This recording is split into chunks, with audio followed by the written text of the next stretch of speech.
হে আল্লাহ রাসূল, মানুষ কিভাবে পিতামাতার প্রতি অভিশাপ করে? রাসূলুল্লাহ সাল্লাল্লাহু আলাইহি ওয়াসাল্লাম বললেন, দুনিয়াতে যত মানুষ এসেছে, আসবে এবং যারা চলে গেছে, এর মধ্যে এই মানুষগুলো কয়েক ভাগে বিভক্ত। কিছু মানুষ,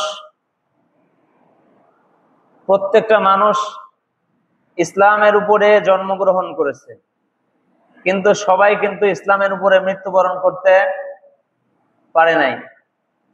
কিছু মানুষ ঈমান নিয়ে মৃত্যুবরণ করেছে, আবার কিছু মানুষ বেঈমান হয়ে মারা গেছে, কিছু মানুষ মুনাফিক অবস্থায় মারা গেছে, কিছু মানুষ মুশরিক অবস্থায় মারা গেছে, কিছু মানুষ কাফের অবস্থায় মারা গেছে।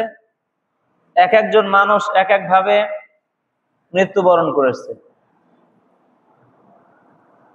মৃত্যু থেকে পলাইতে পারে এমন কোন একজন ব্যক্তিও নাই, আছে নাকি? সম্মানিত হাজিরিন, আল্লাহ সুবহানাহু ওয়া তাআলা এই মানব জাতিকে সৃষ্টি করার পরে, আদম আলাইহিস সালাতু ওয়াস সালামকে সৃষ্টি করার পরে সমস্ত ফেরেশতাদেরকে বললেন, ফাসাজাদাল মালাইকাতু কুল্লুহুম আজমাউন। আল্লাহ তাআলা বললেন যে তোমরা আদমকে সিজদা করো। সমস্ত মালাইকারা কি করলো? সিজদা করলো, ইল্লা ইবলিস, ইবলিস ব্যতীত। ইবলিস আদম আলাইহিস সালামকে সিজদা করলেন না।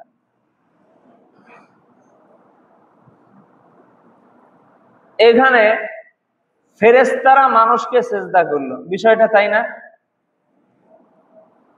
এই সিজদাকে কিছু মানুষ বাইপাস রাস্তায় নিয়ে গেছে, কয় এই যে মানুষকে ফেরেশতারা সিজদা করলো, অতএব তোমরাও আমাকে সিজদা করো। আছে না নাই? কিছু মানুষ সিজদা পাওয়ার জন্য বিভিন্ন জায়গায় দরবার খুলে বসেছে, বিভিন্ন জায়গায় আসন দিয়ে বসে পড়েছে, এবং কিছু মুরিদান থাকে, তারা গিয়ে তার কাছে কি করে? সিজদা করে। আর সিজদার দলিল দেয় কি? কয় এই যে মালাইকারা যে আদমকে সিজদা করলো, তাহলে দলিল আছে। দলিল আছে না নাই? দলিল আছে। কোন জায়গায় কোন দলিল এটা মানুষ বোঝে না। আরে আদম আলাইহিস সালাতু ওয়াস সালামকে সৃষ্টি করার পরে স্বয়ং আল্লাহ সুবহানাহু ওয়া তাআলা ফেরেশতাদেরকে হুকুম দিয়েছেন যে তোমরা সিজদা করো। কারে সিজদা করো? আদমকে সিজদা করো। এই সিজদার অর্থটা কি? যে সমস্ত ফেরেশতারা আল্লাহ তাআলার আনুগত্য করলো কিনা, এটা হলো আনুগত্যের সিজদা। কিসের সিজদা? আনুগত্যের সিজদা। যে আল্লাহ হুকুম করেছেন, আল্লাহর আনুগত্য করলো কিনা, এই জন্য। অনেকেই কয় যে মানুষকে মানুষ সিজদা করতে পারে, এটা হলো সম্মানের সিজদা। কয় এই যে আদমকে সম্মানের সিজদা করলো, এরকম বলে না ভাই? ওটা হলো আনুগত্যের সিজদা, আর ওটা স্বয়ং আল্লাহ তাআলা হুকুম দিয়েছেন সিজদা করার জন্য। কিন্তু আপনি আসন গেড়ে বসে আছেন, আপনাকে সিজদা করার জন্য কোন আয়াত নাযিল হয়েছে? কোন আয়াত আছে? কোন আয়াত নাই। তাহলে মানুষ মানুষকে সিজদা করতে পারবে না। আল্লাহ সুবহানাহু ওয়া তাআলার যতগুলো বিধান আছে, আল্লাহ তাআলার আনুগত্য করার যত বিধান আছে, এই আনুগত্যের মধ্যে একটা আনুগত্য হলো পিতা মাতার আনুগত্য করা। কার আনুগত্য করা? পিতা মাতার আনুগত্য করা।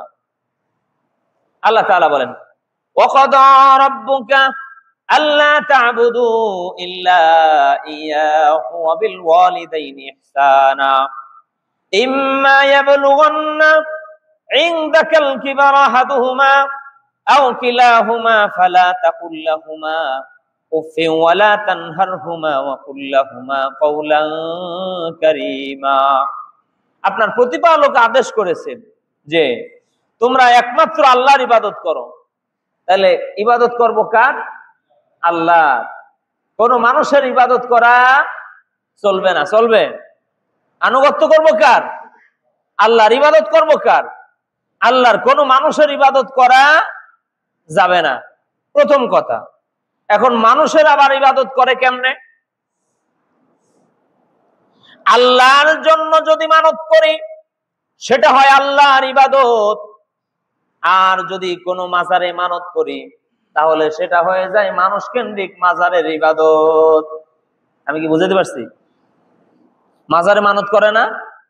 মাজারে মানত করে। বাচ্চা হয়েছে, মাজারে মান্নত করে, আমি মান্নত করছিলাম বাচ্চা হইলে মাজারে গিয়ে কি করব? খাসি দেব। মানত করে, মানত করার আর জায়গা পায় না। বিসমিল্লাহি আল্লাহু আকবার বলে পশু জবাই করলে আল্লাহর ইবাদত হয়। ঠিক একই ভাবে বিসমিল্লাহি খাজা বাবা বলে জবাই করলে খাজা বাবার ইবাদত হয়ে যায়। কার ইবাদত হয়ে যায়? খাজা বাবার ইবাদত হয়ে যায়। আমরা বুঝি না যে মানুষের ইবাদত মানুষ কেমনে করে। আল্লাহর সামনে মাথা নত করলে আল্লাহর ইবাদত হয়, আর এই মাথাটা কোনো মানুষের সামনে নত করলে মানুষের ইবাদত হয়ে যায়। আমরা বুঝি না মানুষের ইবাদত কেমনে করে। এটা হলো মানুষের ইবাদত করা। আর এগুলো সবচেয়ে বড় পাপ। এগুলো কি পৃথিবীতে যত পাপ আছে তার মধ্যে সবচেয়ে বড় পাপ হলো এগুলো, আর এটাকে বলে শিরিক। আল্লাহ তাআলা বলেন আল্লাহর ইবাদত করো। আল্লাহর ইবাদতের পরে আল্লাহ তাআলা বলছেন যে তোমরা তোমাদের পিতা মাতার আনুগত্য করো। কার আনুগত্য করো? পিতা মাতার আনুগত্য করো। আল্লাহর ইবাদতের পরেই আল্লাহ তাআলা বলছেন যে তুমি তোমার পিতা মাতার কি করো? আনুগত্য করো। আল্লাহর হুকুম 5 ওয়াক্ত নামাজ পড়া কি সুন্নত? কথা বলে না সুন্নত। এটা কি ফরজ। নামাজ পড়া ফরজ, রোজা রাখা ফরজ, যাকাত দেওয়া ফরজ, হজ করা ফরজ। এগুলো ফরজ ইবাদত। ঠিক একই ভাবে পিতামাতার আল্লাহ তাআলা নিজে আনুগত্য করতে বলেছেন যে তোমরা পিতামাতার আনুগত্য করো। এই আনুগত্য করতে আল্লাহ বলেছেন এটাও ফরজ। এটাও কি ফরজ। এরপর আল্লাহ তাআলা বলছেন তোমাদের নিকট যদি তাদের কোন একজন কিংবা উভয় বৃদ্ধা অবস্থায় থাকে তবে তাদেরকে উহ পর্যন্ত বলবে না। পিতামাতা 2 জন অথবা 2 জনের একজন বৃদ্ধ অবস্থায় আছে, তোমার নিকট আছে, তবে তাদের নিকট তুমি উহ বলবে না। তাদেরকে ভর্ৎসনা করবে না। তাদের সাথে বিশেষ বিশেষ মর্যাদাপূর্ণ আচরণ করবে, মর্যাদা সহকারে কথা বলবে। তাদের সাথে নম্র ভাষায় কথা বলবে। কি ভাষায় কথা বলেন? কি ভাষায়? নম্র ভাষা। পিতামাতার সাথে কথা বলতে হয়, ধমক দিয়ে কথা বলতে হয় না, নম্র ভাষায় কথা বলতে হয় পিতামাতার সাথে।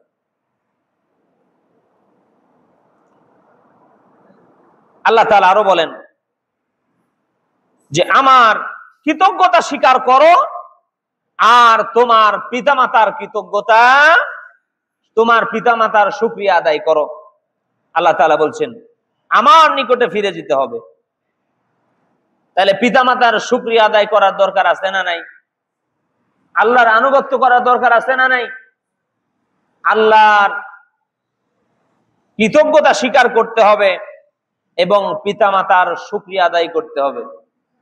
যখন আমি আপনি শিশু ছিলাম, কথা বলতে পারতাম না, শুধু হাউমাউ করে কান্নাকাটি করতাম।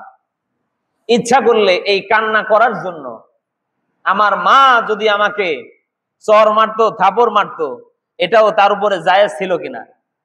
জায়েজ ছিল। কেন যে এত কান্না করিস কে, আমার এত জ্বালাস কে, হ্যাঁ এত জ্বালাস কে আমারে, এটাও তার প্রতি জায়েজ ছিল। কিন্তু তারপরেও আমি যখন শিশু ছিলাম, আপনি যখন শিশু ছিলেন, আপনার মা কিন্তু আপনাকে মারে নাই, আদর করেছে।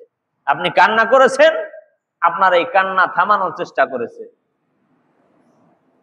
আর আল্লাহ সুবহানাহু ওয়া তাআলা বলছেন যে তুমি তোমার পিতামাতার শুকরিয়া আদায় করো। পিতামাতার যে আমাদের জন্য যা করেছে এর শুকরিয়া আদায় করে শেষ করা যাবে? যাবে না। যদি নুন খাওয়ায় মারা দিত, ছোটবেলায় এত কান্নাকাটি করিস, যা আজকে তোর লবণ খাওয়াই মারে দিলাম। ঠেকানোর কেউ ছিল? মারছে লবণ খাওয়ায়? হ্যাঁ, মাথার ঘাম পায়ে ফেলে পিতা কষ্টের পর কষ্ট করে আমাদের জন্য উপার্জন করে নিজে না খাই আমাদেরকে খাওয়াইছে। আজকে আমরা বড় হয়েছি, বড় হওয়ার পরে সেই পিতামাতার আনুগত্য, সেই পিতামাতার সাথে সদাচরণ করা বাদ দিয়ে অন্যদের সাথে সদাচরণ করি। সেই পিতামাতার কে দেখাশোনা করি না, পিতামাতার প্রতি খরচ করি না। আল্লাহ তাআলা বলেন, ওয়াসাইনাল ইনসানা বিওয়ালিদাইহি ইহসানা হামালাতহু উম্মুহু ওয়াহনান আলা ওয়াহনিন ওয়া ফিসালুহু ফি আমাইনি আনিশকুর লি ওয়া লিওয়ালিদাইকা ইলাইয়াল মাসির। আল্লাহ তাআলা বলেন, আমি মানুষকে তার পিতামাতার সাথে সৎ আচরণের জন্য আদেশ করেছি। তার মাতা তাকে কষ্টের পর কষ্ট করে গর্ভে ধারণ করেছে এবং দুধ ছাড়া পর্যন্ত তাকে 2 বছর দুধ পান করিয়েছে। কাজেই আমার শুকরিয়া আদায় করো এবং তোমার মাতা পিতার শুকরিয়া আদায় করো, আর আমার নিকটেই তোমাদেরকে ফিরে আসতে হবে।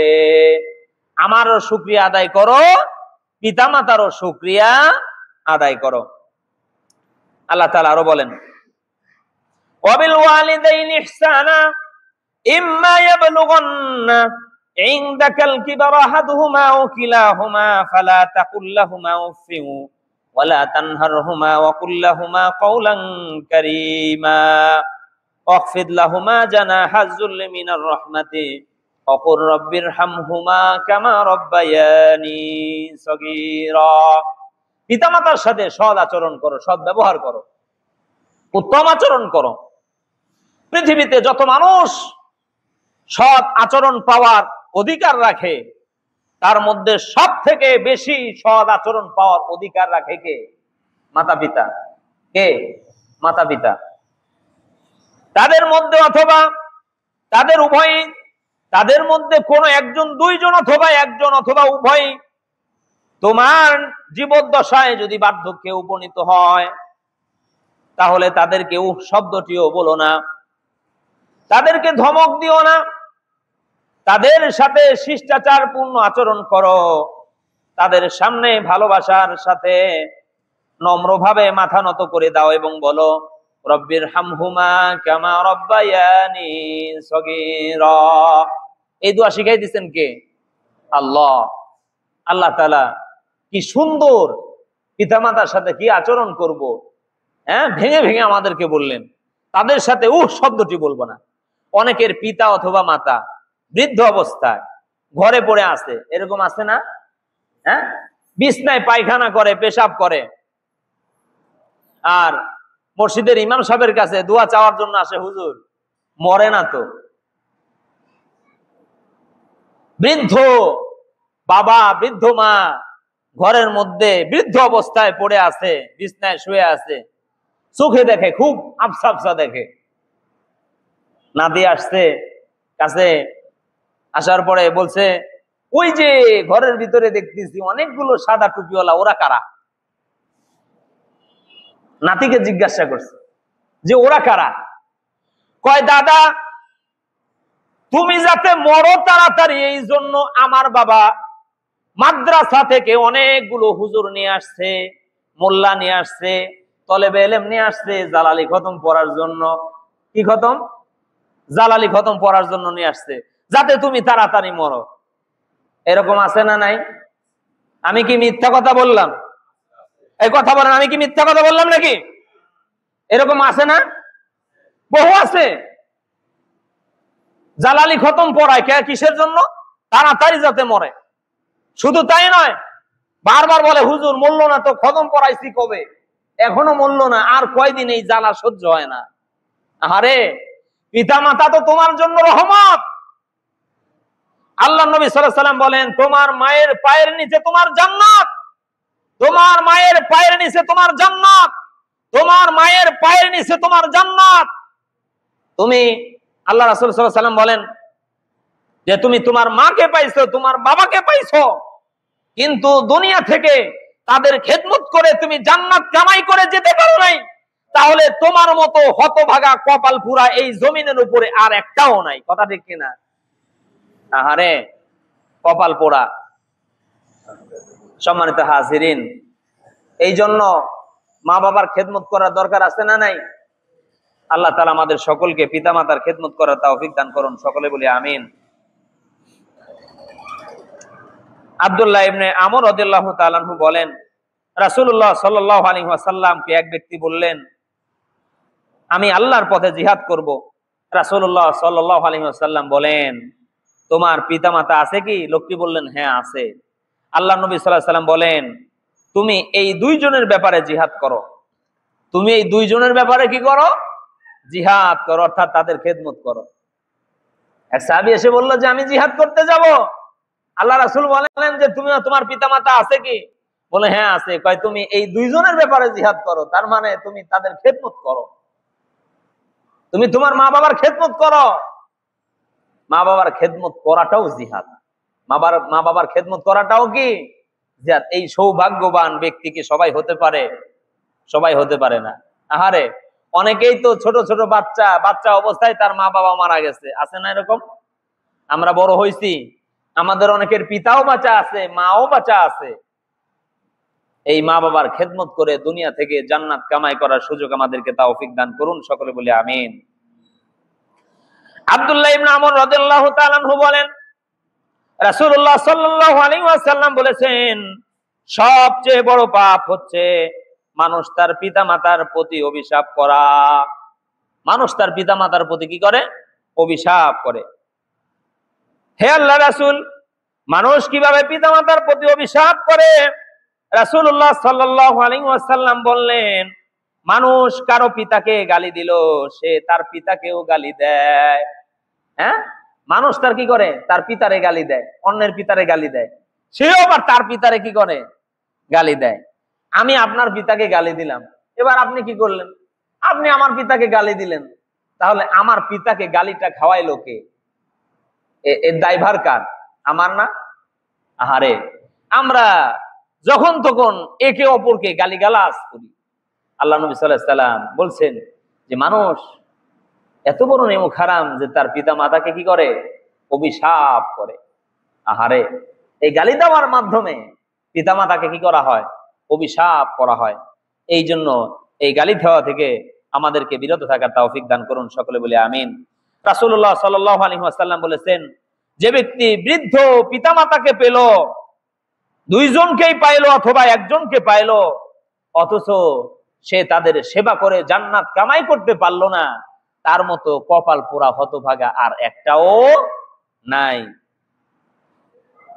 রাসূলুল্লাহ সাল্লাল্লাহু আলাইহি ওয়াসাল্লাম বলেন, পিতামাতার সন্তুষ্টতেই আল্লাহ সুবহানাহু ওয়া তাআলার সন্তুষ্ট লাভ করা যায়। পিতামাতা যদি অসন্তুষ্ট হয়, তাহলে আল্লাহ সুবহানাহু ওয়া তাআলাও তার প্রতি অসন্তুষ্ট হয়ে যায়। আমরা কিন্তু নামাজ পড়ি, আমরা কি পড়ি? নামাজ পড়ি, আমরা রোজাও রাখি, আমরা দানও করি, সাদকাও করি, যাকাতও দেই, আবার হজও করি, কিন্তু মাতা পিতার প্রতি ভালো আচরণ, সদ আচরণ আমরা করি না। আমার ঘরে আমার মায়ের জায়গা হয় না, আমার মায়ের জায়গা হয় এই এতিমখানা, পাশে কি বলে বৃদ্ধাশ্রমে। হ্যাঁ, এরকম আছে না? ভিআইপি পার্সন, তার সন্তানেরা ভালো ভালো চাকরি বাকরি করে, ভালো সুশিক্ষায় শিক্ষিত করলো, কিন্তু সেই পিতামাতার জায়গা হলো কোথায়? বৃদ্ধাশ্রম।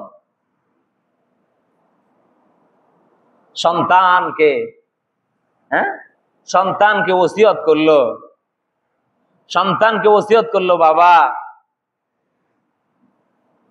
আমি মরার পরে এই যে আমার মাথার উপরে যে ফ্যানটা আছে, এই ফ্যানটা সাইরে দিস এই ফ্যানটা। আমি বাঁচা থাকতে তো এই ফ্যান কি সারলি না, আমি মরার পরে তুই এই ফ্যানটা সাইরে রাখিস, কারণ আমি মরার পরে তোর জায়গা তো আমার এই জায়গায় হবে। তখন দেখা গেল তোর সন্তানেরা এই ফ্যানটা নাও সারতে পারে, তখন তুই গরমে কষ্ট করবি। আছে না নাই? হ্যাঁ, আরে বাস্তব উদাহরণ। মা বাবা গরমে কষ্ট করে, কিন্তু নিজের ঘরে এসি, মা বাবার উপরে ফ্যানটাও ঠিক করে দেয় না।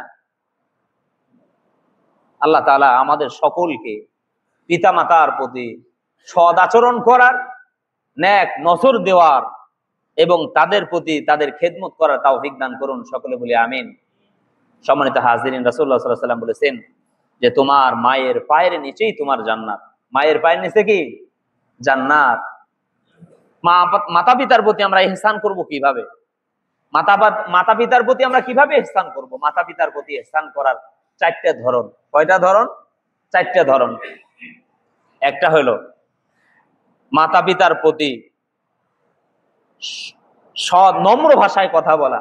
কি ভাষায় বলা? নম্র ভাষায়। তাদেরকে ধমক দিয়ে কথা বলা যাবে না, খুব নম্র ভাষায়, আব্বু আম্মু। এটা নরম ভাষা। এটা কি ভাষা? নরম ভাষা। এরপরে তাদের সাথে খারাপ আচরণ না করা, ধমক দিয়ে কথা না বলা, তাদের প্রতি শব্দ ব্যবহার না করা। আপনি নামাজ পড়েন, রোজা করেন, হজ করেন, যাকাত দেন, কিন্তু মা ঘরের মধ্যে বিছনায় পায়খানা করে দিছে, পেশাব করে দিছে, শরীরে ঘা হয়ে গেছে, আছে না এরকম? হ্যাঁ, ঘা হয়ে গেছে। আপনি বাড়ির মধ্যে ঘরের মধ্যে ঢুকেই নাক শিটকানি দিলেন, গন্ধ টিকা যায় না, মরেও না, বালাই যায়ও না, আছি খুব বিপদে। আপনার জান্নাত শেষ। আপনি জান্নাত থেকে বঞ্চিত হয়ে গেলেন। আপনি জান্নাত থেকে কি হয়ে গেলেন? বঞ্চিত হয়ে গেলেন। আমি যখন শিশু ছিলাম, আপনি যখন শিশু ছিলেন, আপনার মায়ের কোলে আপনি পেশাব করেছেন, পায়খানা করেছেন, আপনার মায়ের হাতে মাখাইছে, কোলে মাখাইছে, কাপড়ে মাখাইছে, বুকে মাখাইছে, এখানে ওখানে কত জায়গায় মাখাই দিছেন। কখনো আপনার মা আপনাকে নাক সিটকানি দেয় নাই? দিছে নাকি? দেয় নাই। কিন্তু আমরা দেই। তাহলে আমরা যদি এরকম আমাদের আচরণ হয়, তাহলে আমি আমার মায়ের, আমার বাবার উপযুক্ত সন্তান, সৎ সন্তান হতে পারি নাই। আমি অযোগ্য সন্তান, আমাকে ফিরে আসতে হবে। এরপরে বলা হয়েছে যে তুমি তোমার পিতামাতার জন্য সাধ্য মতো তুমি খরচ করো। তোমার যদ্দুর কুলায় বরকত দিবেন কে? কথা বলেন, বরকত দিবেন কে? আল্লাহ। মা বাবার জন্য খরচ করতে হবে সাধ্য মতো, যদ্দুর কুলায়। আপনার রিজিকে বরকত বাড়াই দিবেন কে? আল্লাহ। আপনি বাজার থেকে কত কিছু আনেন, আপনি একটা বেদানা নিয়ে আসেন, আনার পরে এই বেদানাটা নিজ হাতে রস করে এরপরে আপনার মায়ের মুখে তুলে দেন, মা একটু খাও, তোমার জন্য আনছি। মা কি সব একা খাবে না আপনার ছেলে মেয়েকে দিয়ে খায়? এই কথা বলেন, আপনার ছেলে মেয়েকে দিয়ে খাবে না? না সব একা খায়? মা বাবা একা খায় না, আপনার ছেলে মেয়েকেও দিয়ে খায়। ওই আমার নাতি খায় নাই, আমি খাবো, আমার নাতিকে আগে ডাক দাও। হ্যাঁ, আমার নাতিন ছেলেকে ডাক দাও, নাতিন মেয়েকে ডাক দাও, আগে ওদের মুখে দাও, তারপরে আমি খাবো। আহারে, আমার মা আমার সন্তানের জন্য চিন্তা করে, অথচ আমি আমার মায়ের জন্য একটু চিন্তা ফিকির করি না। এরা হলো কপাল পোড়া। আপনি আপনার মায়ের মুখে একটু খাবার তুলে দেন, আপনার মা খুশি হয়ে যাবে তো আল্লাহ খুশি হয়ে যাবে। কে খুশি হয়ে যাবে? আল্লাহ খুশি হয়ে যাবে। আর আল্লাহ যদি খুশি হয়, আপনার দুনিয়ার সব পাপ ক্ষমা হয়ে যাবে। আমি কি বুঝতে পারছি? আল্লাহ যদি খুশি হয়ে যায়, তাহলে আপনার সমস্ত পাপ ক্ষমা করে দিবেন কে? আল্লাহ। আপনি বিপদে পড়ছেন, অনেক বিপদে পড়ছেন, অনেক টেনশনে পড়ছেন, আপনার বাড়িতে যান, বাড়িতে গিয়ে আপনার মাকে খুশি করেন। আল্লাহি, আল্লাহর কসম করে বলতেছি, আল্লাহি, আল্লাহকে সাক্ষী রেখে বলছি, আল্লাহি, আল্লাহর কসম করে বলতেছি, যত বিপদ আসুক, যত পেরেশানি আসুক, আপনার মাকে বাড়িতে গিয়ে খুশি করেন, আপনার মা খুশি হয়ে যাবে, তো আপনার সমস্ত বিপদ দূর হয়ে যাবে। কই আমরা বিপদে পড়ে বোর কাছে যাই, বিপদে পড়ে অমুকের কাছে যাই, তমুকের কাছে যাই, আমরা বিপদে পড়ে মায়ের কাছে যাই না, মাকে ডাকি না, মাকে একটু খুশি রাখি না, মাকে খুশি করার ব্যবস্থাও করি না। মার মুখে একটু খাওয়াই দেন, মা খুশি হয়ে যাবে। মা খুশি হয়ে যাবে তো কে খুশি হয়ে যাবে? আল্লাহ খুশি হয়ে যাবে। মাকে খুশি করার চেষ্টা করেন, বাবাকে খুশি করার চেষ্টা করেন। বন্ধু আজ আসতে কাল নাই, বন্ধু হলো স্বার্থপর। বন্ধু কি? স্বার্থপর। যেই বন্ধু পরকালের কোনো পথেই আমার উপকার আসে না, সে আমার কিসের বন্ধু? সম্মানিত হাজিরিন, 5 নম্বর কথা হলো পিতামাতার জন্য, যেই মা বাবা চলে গেছে তার জন্য হাত তুলে আল্লাহর কাছে দোয়া করেন, রব্বির হামহুমা কামা রব্বায়ানি সগীরা। এই দোয়া আপনি নামাজের মধ্যেও পড়তে পারেন, নামাজের মধ্যে দুরূদ শরীফ, আত্তাহিয়াতু দুরূদ শরীফ, দোয়া সূরা পড়ার পরে আপনি নামাজের মধ্যে বলেন রব্বির হামহুমা কামা রব্বায়ানি সগীরা, এই দোয়াটা পড়ে এরপর আপনি ডানে বামে সালাম ফিরেন। ক্ষমা করবেন কে? আল্লাহ। আল্লাহ তাআলা আমাদের সকলকে ফিরে আসার বুঝার তৌফিক দান করুন। আমিন। আসসালামু আলাইকুম ওয়া রাহমাতুল্লাহি ওয়া বারাকাতুহু।